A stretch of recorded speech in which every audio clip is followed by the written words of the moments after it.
दोस्तों इस पीएसएल में पता नहीं किस बैंड की नजर लगी है और हाँ पॉइंट्स टेबल में कौन सबसे ऊपर है और कौन सबसे नीचे। भाई किसका पल्ला भारी होने वाला है और कौन सी चार टीम जो है वो टॉप 4 में जगह बनाएंगी, तो आज की वीडियो में सारी अपडेट्स की मदद से बात करते हैं। हो दोस्तों क्रिक अपडेट शादी से बच्चों दोस्तों वीडियो में बनने से पहले चैनल को लाइक भी सब्सक्राइब कर देना और आप सभी को पता है वीडियो को मुकम्मल वॉच करना क्योंकि ये वाली वीडियो बहुत ही इंटरेस्टिंग होने वाली है। तो मेरे दोस्तों जैसे कि आप सभी को पता है कि पीएसएल तो शुरू हो चुका है, लेकिन जो ड्रामेबाजी चल रही है भाई उसकी हमें समझ नहीं आ रही कि भाई 4 दिन हुए हैं, चलो 5 दिन लगा लो क्योंकि पांचवा भाई 5 दिन हो गए और उन 5 दिन में क्या क्या कंट्रोवर्सीज हुई है। बॉल टैपर की कंट्रोवर्सी हुई है भाई, एक एक करके जो है वो मैं सारी कंट्रोवर्सीज के बारे में बात बताऊंगा आप लोगों को। और हाँ मेरे दोस्तों मुझे लग रहा है कि भैया इस पीएसएल को जो है वो किसी की नजर लग चुकी है, या तो फिर फैंस की नजर लग चुकी है या पता नहीं किसकी नजर लग चुकी है। तो सबसे पहले कंट्रोवर्सीज की बात करें कि इस पीएसएल 11 को अभी शुरू ही नहीं हुआ, यानी कि इतना आगे तक नहीं गया और कंट्रोवर्सी जो हमें सामने देखने को मिली है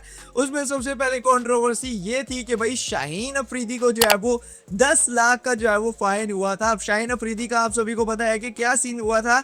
शाहीन अफरीदी ने सिक्योरिटी जो रूल्स थे वो ब्रेक किए थे। जाहिर सी बात है सिकंदर रजा जो उनकी टीम का खिलाड़ी था, उनके जो स्पेशल मेहमान आए थे तो उनकी इजाजत नहीं लेनी पड़ी और बहस बूस करके जो है वो शाहीन अफरीदी ने उनके मेहमान जो है वो अपने रूम में लेकर गए, होटल रूम में सिकंदर रजा के।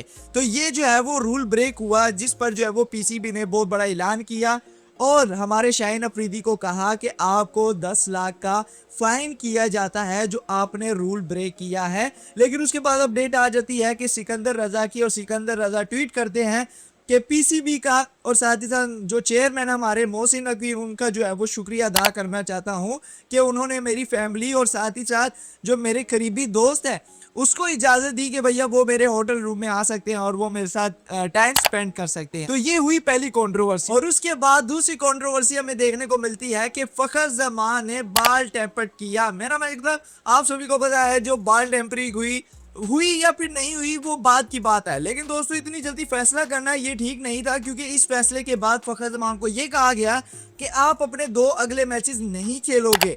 अब इतनी बड़ी बात अंपायर्स ने और साथ ही साथ पीएसएल की मैनेजमेंट ने कह दी जबकि सबूत प्रॉपर आपके पास नहीं था। तो खैर मैं आपको पूरा बताता हूँ कि क्या सीन चला। आप सभी को पता है कि कराची और लाहौर का मैच हुआ और हाँ जब आखिरी ओवर रहता था और आखिरी ओवर से पहले जब फखर जमान को बॉल दी जाती थी तो भाई ये फखर जमान उस पता नहीं क्या कर रहे थे, ठीक है वो पकड़ने का अंदाज ही उसका ऐसा कुछ है। अगर आप आईएलटी देख लो या फिर कोई और लीग देख लो या फिर नेशनल टी20 कप उठाकर देख लो, वो जब बॉल पकड़ते हैं तो इसी अंदाज से ही पकड़ते हैं। लेकिन दोस्तों जो अंपायर्स ने नोटिस किया वो ये था इस मैच में जो है वो इस बॉल के साथ कुछ अलग गेम हुआ है जिस वजह से 5 रन की पेनल्टी भी हमें देखने को मिली जो लाहौर कलंदर्स की जानिब से बहुत बड़ा नुकसान हुआ। तो खैर मैच के बाद जो है वो ये बताया गया कि भाई फखर जमान ने जो है वो बाल टेम्परिंग की है जिस वजह से फखर जमान के ऊपर 2 मैचेस का बैन लगाया गया।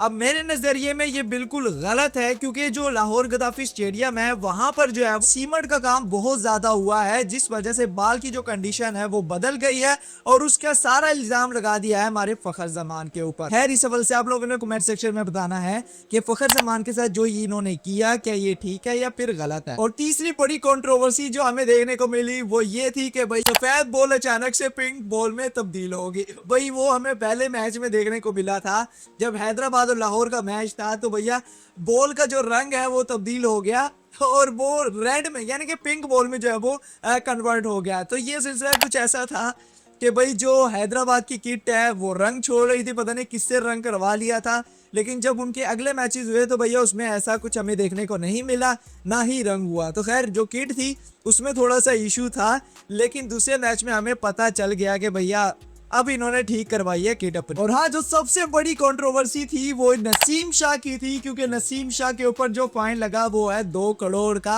इतना बड़ा फाइन तो नहीं है, नसीम शाह 1-2 ऐड करके जो है वो फाइन दे सकता है, लेकिन उनकी इज्जत के ऊपर बहुत बड़ा सवाल उठ गया कि एक एज अ प्रोफेशनल क्रिकेटर जो है वो जो सेंट्रल कॉन्ट्रैक्ट का हिस्सा हो वो किस लिहाज से जो है वो इस तरह की बातें कर सकता है जो नसीम शाह ने की है। मेरे ख्याल से ये गलत किया क्योंकि नसीम शाह को पता होना चाहिए कि भाई मैं सेंट्रल कॉन्ट्रैक्ट का हिस्सा हूँ, और जो एग्रीमेंट होती है और जो कॉन्ट्रैक्ट होता है उसके ऊपर बकायदा तौर पर रूल्स लिखे होते हैं कि आपको कुछ भी इस तरह की एक्टिविटीज में मसरूफ नहीं होना चाहिए, ना ही मुलव्वस होना चाहिए, फिर आपके ऊपर बहुत बड़ा जुर्माना आयद हो सकता था। और हाँ, अंदर की जो अपडेट है वो ये थी, पीसीबी जो है वो नसीम शाह के ऊपर 2 साल का बैन लगाने वाले थे, लेकिन जो हमारे चेयरमैन है मोहसिन नकवी ने, उन्होंने कहा नहीं भाई इसके ऊपर बैन नहीं बल्कि इसके ऊपर फाइन डाल लो, बैन ना लगाओ, क्योंकि यार कैरियर का सवाल होता है। अगर बैन लग जाता 2 साल का तो नसीम शाह का कैरियर मेरे ख्याल से जो है वो खत्म हो जाता, क्योंकि ना वो कोई लीग खेल पाता, ना वो कोई डोमेस्टिक क्रिकेट खेल पाता, और ना ही इंटरनेशनल क्रिकेट खेल पाता। तो खैर नसीम शाह तो बच गए हैं, लेकिन आगे से जो है वो ध्यान रखना चाहिए हर खिलाड़ी को कि भैया जब भी कोई ऐसी सिचुएशन हो तो आपको नज़रअंदाज करना चाहिए और मूव ऑन करना चाहिए, अपनी गेम के ऊपर फोकस करना चाहिए, ना कि भाई इस तरह की जो है वो एक्टिविटीज में जो है मुलव्वस होना चाहिए। भाई अपनी क्रिकेट के ऊपर तवज्जो दो, ठीक है, अपनी बॉलिंग ठीक करो।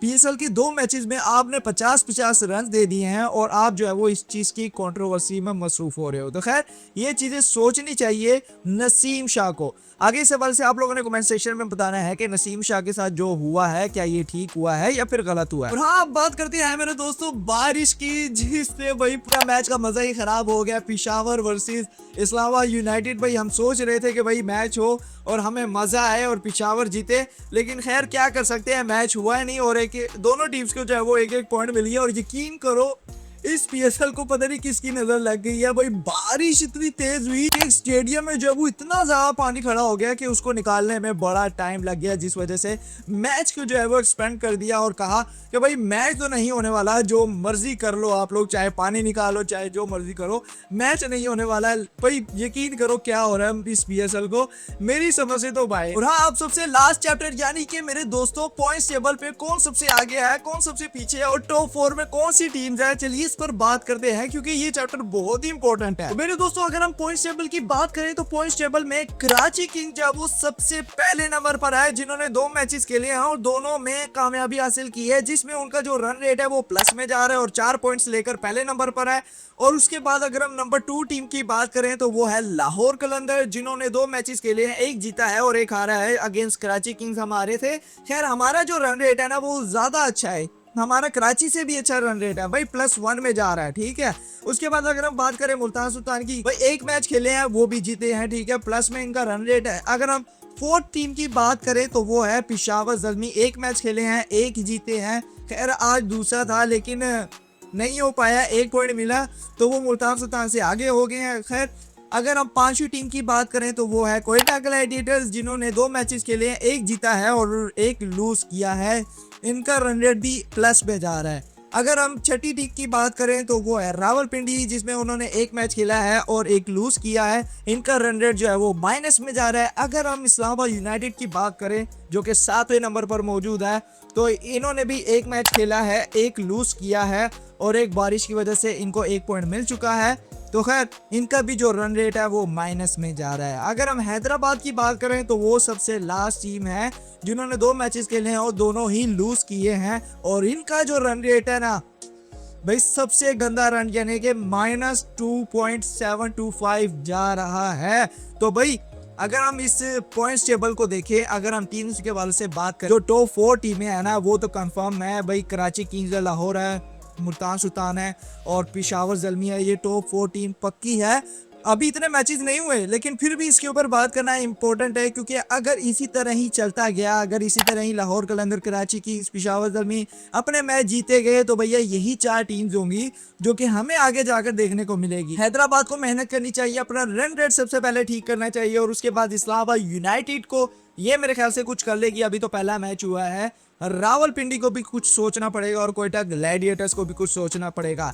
आप लोग बहुत ही इजी ले रहे होगे इस PSL 11 को, लेकिन मेरे दोस्तों मैं आपको बताता चलूं कि ये जो PSL 11 है ये बहुत ही इंपॉर्टेंट है। इसमें आपका एक एक मैच जो है वो बहुत ही इंपॉर्टेंट है। अगर आप 5 मैचेस हार जाते हो, 5 जीत जाते हो, तब भी आप जो है वो क्वालिफाई नहीं कर सकते, क्योंकि टोटल 6 टीम्स नहीं, टोटल 8 टीम्स है। 8 टीम में से 4 टीम्स आगे जाएंगी और उसके बाद 2 टीम जो है वो फाइनल में होंगी। तो खैर मुकाबला बहुत सख्त होगा हर टीम के लिए। और मुझे आप लोगों ने कमेंट सेक्शन में बताना है कि टॉप 4 टीम्स कौन सी होनी चाहिए और किसको आगे जाना चाहिए, कमेंट सेक्शन में लाजमी बताना। तो खैर दोस्तों, मुझे उम्मीद है कि आपको अच्छी वीडियो बहुत ही अच्छी लगी होगी। अगर अच्छी लगी होगी वीडियो को लाइक कर देना, चैनल को सब्सक्राइब कर देना। मैं इंशाल्लाह नेक्स्ट वीडियो में हम किसी और टॉपिक से बात करेंगे। और मैंने आपको कहा था कि भाई इस PSL में जो है वो भाई 50,000 सब्सक्राइबर का टारगेट हमने रखा हुआ है, तो जल्दी से 50,000 सब्सक्राइबर तक आप लोग मेरा साथ दो और सब्सक्राइब करो, वीडियो को लाइक करो।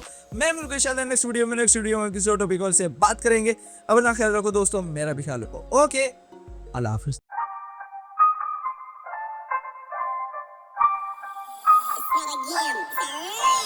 Again.